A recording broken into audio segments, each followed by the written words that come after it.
Assalamualaikum warahmatullahi wabarakatuh. Selamat siang teman-teman dan juga Bu Ima. Bagaimana nih kabar kalian? Baik-baik saja bukan? Oke, langsung saja kita ke intinya. Di kesempatan kali ini kami akan mempresentasikan materi tentang pesan persuasif. Dan sebelum masuk presentasi, yuk kenalan kelompok 4 yang terdiri dari Muhammad Rafi Bagaskara, Muhammad Rafi Pramudia, saya sendiri, Nikomang Rivia Azarin Yudana, Nur Fadila Kartikasari, Rima Aditya Dewi, dan yang terakhir RR Nur Mauldia. Dan untuk penjelasan pertama akan saya jelaskan terlebih dahulu apa itu pesan persuasif. Pesan persuasif sendiri berasal dari bahasa Inggris persuasion yang berarti membujuk, merayu, menghimbau atau sejenisnya. Dan tujuannya adalah untuk mempengaruhi orang lain yang cenderung mempertahankan ide atau gagasannya. Umumnya lebih lama, lebih rinci, dan tergantung pada perencanaan strategi yang cukup ketat. Berguna untuk memotivasi audiens atau pembacanya.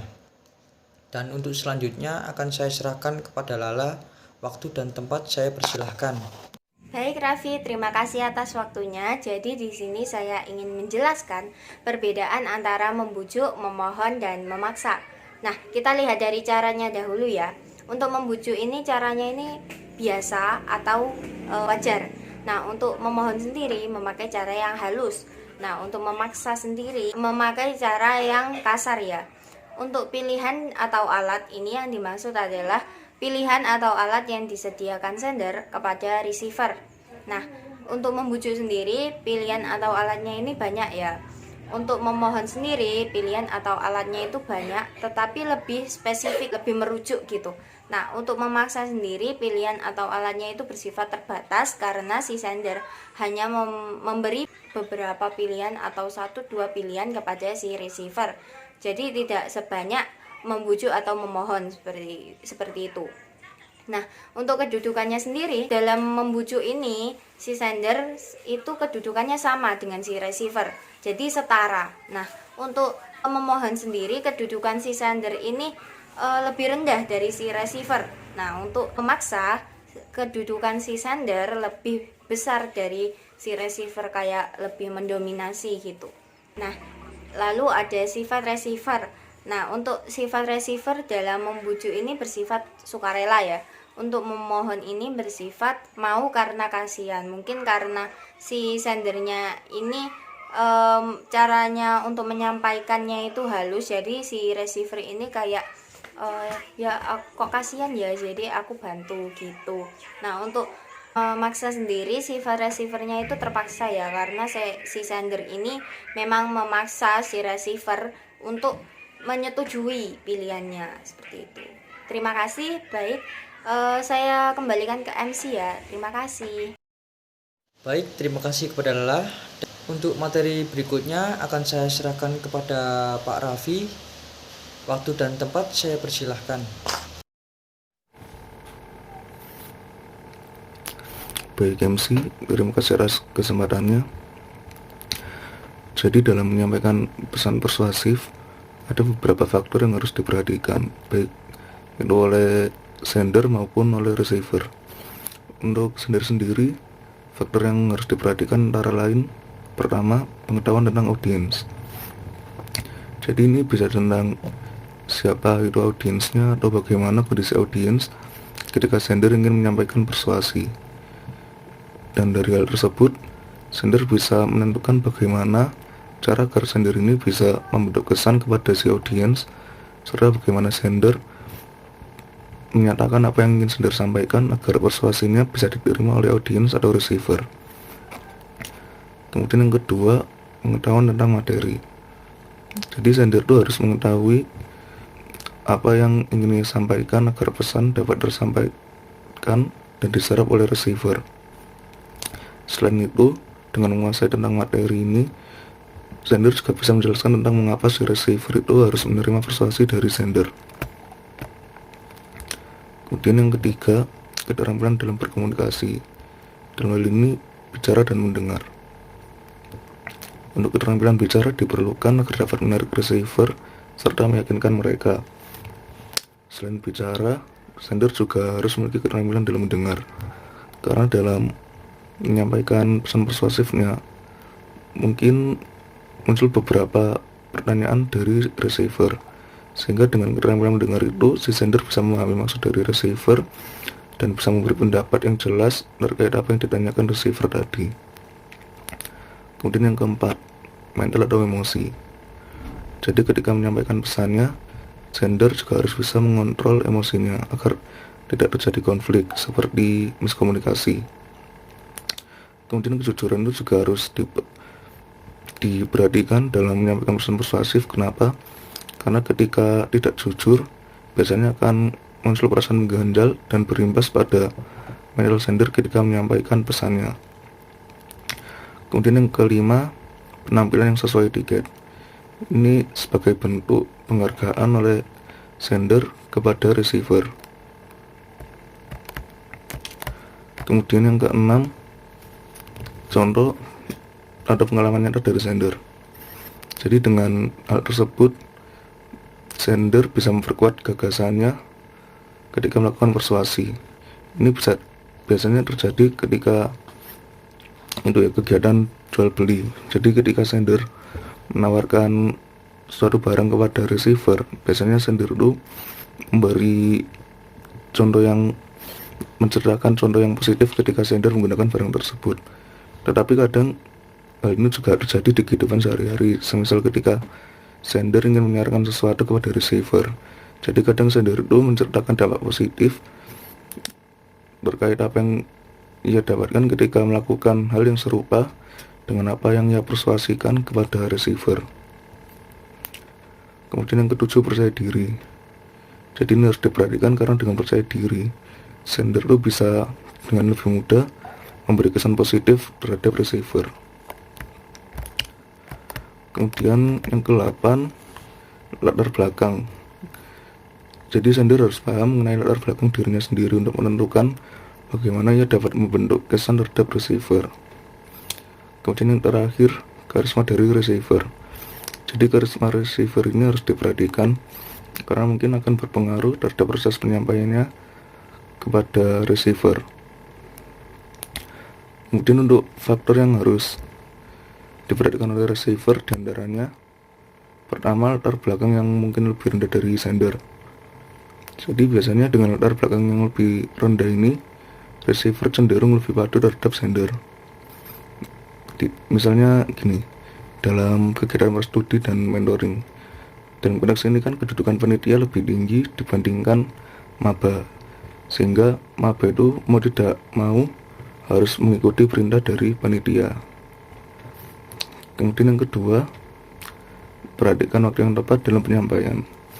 Jadi timing untuk menyampaikan pesan persuasifnya itu harus pas agar dapat mendapat feedback yang positif dari receiver.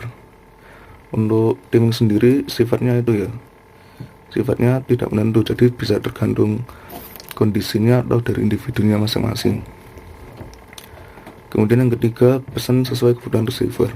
Jadi terkadang receiver itu baru mau memberi feedback yang positif atau menerima persuasi dari sender ketika pesan tersebut itu memang dibutuhkan dan mungkin bermanfaat bagi receiver. Kemudian yang terakhir, kebiasaan yang sudah berurat akar biasanya sulit untuk dibujuk.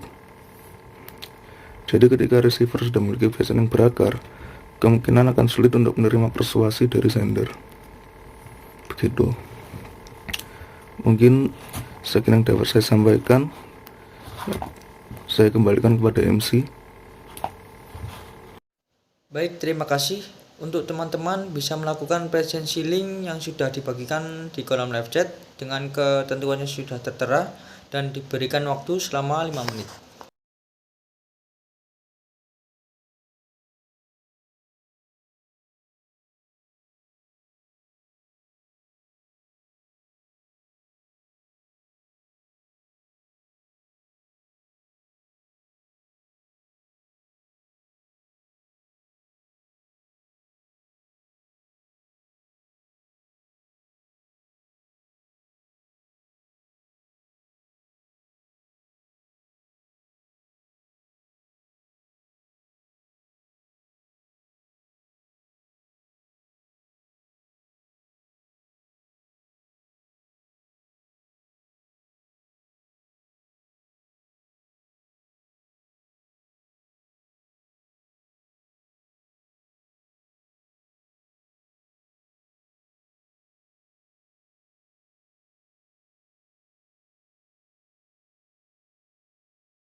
Baik teman-teman, dikarenakan waktu presensi sudah habis, pastikan kalian sudah absen semua ya.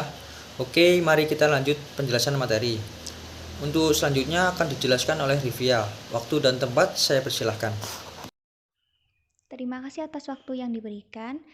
Di sini saya akan melanjutkan penjelasan materi dari Raffi sebelumnya tentang faktor-faktor dalam penyampaian pesan persuasif. Faktor yang ketiga itu ada channel. Channel dibagi menjadi dua. Yang pertama itu ada langsung. Langsung di sini itu identik dengan tatap muka atau bertemu dengan orang lain secara langsung di tempat. Lalu identik dengan rumit atau kompleks. Contohnya, kita sedang mempromosikan sebuah makanan. Kalau secara langsung kan kita nggak bisa cuman ngomong, oh ini makanannya enak, tapi kita juga harus membuktikan kepada mereka kalau makanan ini benar-benar enak dengan memberikan tester gitu. Lalu yang kedua ada tidak langsung atau melalui media. Di sini ada media cetak atau majalah, media elektronik atau televisi. Lalu faktor yang keempat itu ada message. Terdiri dari penggunaan bahasa yang dapat dimengerti oleh receiver. Contohnya, kalau kita sedang mempromosikan sebuah barang di Indonesia, ya kita menggunakan bahasa Indonesia yang baik dan benar, bukan menggunakan bahasa Italia karena kita tidak sedang ada di Italia. Lalu yang kedua ada dapat menggunakan berbagai bentuk organisasi pesan. Misal pola AIDA. AIDA di sini itu attention, interest, desire, and action. Materi selanjutnya yang akan saya bahas yaitu perencanaan dalam penyusunan pesan persuasif. Jadi perencanaan yang harus dilakukan yang pertama yaitu analisis audiens. Jadi kita itu harus tahu kepada siapa kita berbicara, materi apa yang kita sampaikan, kebutuhan mereka itu apa sih, apa yang dibutuhkan mereka begitu. Yang kedua, pertimbangan perbedaan budaya. Ketiga, memilih pendekatan organisasional. Jadi di sini itu ada dua pendekatan. Pertama, pendekatan tidak langsung, yang kedua, pendekatan secara langsung. Yang keempat, itu memilih daya pikat. Di sini ada dua. Yang pertama, pemikat emosional. Jadi di sini tuh lebih menggunakan bahasa, lalu argumentasi, sikap yang dapat memicu perhatian audiens secara emosional. Contohnya itu penghargaan. Lalu yang kedua, pemikat logika. Di sini kita menggunakan bukti-bukti yang ada, lalu fakta yang logis. Lalu kelima, pertimbangan etika. Jadi kita di sini tuh mempertimbangkan apakah materi yang kita bawakan itu membawa kebaikan untuk audiens dan tidak mengandung hal-hal yang melanggar aturan atau hukum. Lalu yang keenam itu penggunaan bahasa yang baik. Jadi yang materi yang kita sampaikan sebaiknya itu mengandung bahasa-bahasa yang baik, yang jelas dan sederhana begitu. Sekian, terima kasih. Saya kembalikan kepada MC. Baik, terima kasih kepada Rivia. Untuk selanjutnya saya serahkan kepada Rima. Waktu dan tempat saya persilahkan. Baik, terima kasih atas waktu yang diberikan. Pada slide ini saya akan membahas tentang metode pengembangan pesan persuasif. Yang pertama adalah menggunakan formula AIDA, di mana A adalah attention atau perhatian, I adalah interest atau ketertarikan, untuk D adalah desire atau keinginan, dan untuk A yang terakhir adalah action atau aksi. Nah, mungkin teman-teman bertanya ya, sebenarnya apa sih formula AIDA ini? Jadi, formula AIDA ini adalah sebuah formula yang bisa kita gunakan untuk membuat orang lain terpengaruh setelah mendapatkan informasi dari kita melalui langkah-langkah ini. Nah, dalam bisnis, formula AIDA ini juga merupakan model yang digunakan dalam strategi pemasaran atau dalam penawaran sebuah produk maupun jasa, baik ketika menawarkan di website ataupun ketika presentasi produk dan lain sebagainya. Itu tadi mengenai definisi tentang formula AIDA. Selanjutnya mari kita membahas step-stepnya. Step yang pertama adalah attention step dengan formula AIDA attention. Nah, di sini mungkin bisa teman-teman lihat ya, kalau attention step dan formula AIDA attention ini terdiri dari pendahuluan dan tarik perhatian audiens dengan masalah mereka. Maksudnya bagaimana? Jadi maksudnya adalah ketika kita mencoba untuk menawarkan sesuatu, kita harus bisa memulai first impression agar menarik perhatian audiens. Nah, caranya adalah kita bisa menggunakan headline yang menarik, baik itu ketika kita presentasi, ketika kita menawarkan secara langsung maupun virtual, ketika kita menulis ataupun berbicara, kita harus menggunakan headline yang menarik, gunakan media yang menarik supaya mereka tertarik untuk melihat penawaran kita. Gunakan judul yang menarik juga ketika kita mencoba untuk menawarkan produk atau jasa kita secara virtual. Kita bisa mengajukan pertanyaan ke mereka tentang apa yang mereka butuhkan dan kita akan bisa menawarkan produk kita dengan jawaban-jawaban mereka. Lalu kita juga bisa menanyakan masalah mereka juga. Lalu kita pecahkan masalah-masalah mereka dengan memberi solusi berupa penawaran produk atau jasa yang akan kita berikan. Setelah kita berhasil mengambil perhatian audiens, kita bisa melakukan step yang kedua atau yang disebut dengan need step. Formula AIDA-nya adalah dimulai dengan formula interest. Kita bisa mengambil ketertarikan mereka untuk terus membaca penawaran kita, mendengarkan penawaran kita, melihat penawaran kita dengan mengenalkan produk atau jasa yang kita berikan kepada mereka. Untuk pengenalan produk atau jasa, kita bisa menyampaikan yang pertama yaitu manfaat. Jadi kalau mereka mendapatkan produk atau jasa kita, itu manfaatnya apa? Apakah mereka merasa lebih nyaman? Apakah mereka merasa lebih sehat? Apakah mereka merasa lebih hebat atau lebih keren, seperti itu. Jadi kita harus bisa menarik perhatian mereka dengan menyampaikan manfaat dari produk atau jasa kita. Selanjutnya adalah mengenai keunggulan produk atau jasa. Jadi keunggulan apa yang mereka dapat dari produk atau jasa kita yang nggak mereka dapat kalau mereka memilih yang lain, seperti itu. Nah, untuk yang ketiga, kita juga bisa menjelaskan komposisi mengenai produk kita. Jadi mungkin ada beberapa orang yang mungkin merasa lebih safe kalau mengetahui komposisi dari produk kita, seperti itu. Yang keempat adalah mengenai cara kerja. Cara kerjanya ini seperti apa, kita juga harus bisa jelaskan. Dalam step ini sangat penting bagi kita untuk menciptakan imajinasi dari audiens kalau produk kita atau jasa kita itu sangat cocok untuk mereka. Untuk step dan formula AIDA yang terakhir adalah action. Dalam action ini kita bisa mengajak dan memberitahu audiens tentang apa yang harus mereka lakukan. Apakah mereka harus mendaftar atau segera bergabung dengan kita, atau mereka bisa menghubungi kita, mengikuti kita di sosial media, atau membeli produk atau jasa yang kita tawarkan sebelumnya. Selesai sudah materi tentang formula AIDA. Untuk pembahasan selanjutnya akan disampaikan oleh Saudari Lydia. Baik, terima kasih atas waktunya. Saya akan menjelaskan yang nomor 2, yaitu 4P, Promise, Picture, Proof, dan Push. Yang pertama adalah Promise. Promise adalah penyampaian pesan dalam bentuk janji untuk menarik perhatian audiens, dan ini sering kali dilakukan. Yang kedua adalah Picture, yaitu memberikan gambaran atau penjelasan yang relevan, detailnya ditawarkan fungsinya, untuk meyakinkan janji yang telah diberikan. Yang ketiga adalah proof. Proof adalah pembuktian. Nah, untuk proof ini sendiri ada 2, yaitu lisan dan tertulis. Dan yang keempat adalah push. Push adalah dorongan. Dorongan untuk audiens agar mengikuti bujukan yang telah diberikan sehingga melakukan sesuatu. Nah, untuk selanjutnya akan dijelaskan kembali oleh Rima. Baik, terima kasih atas waktu yang diberikan.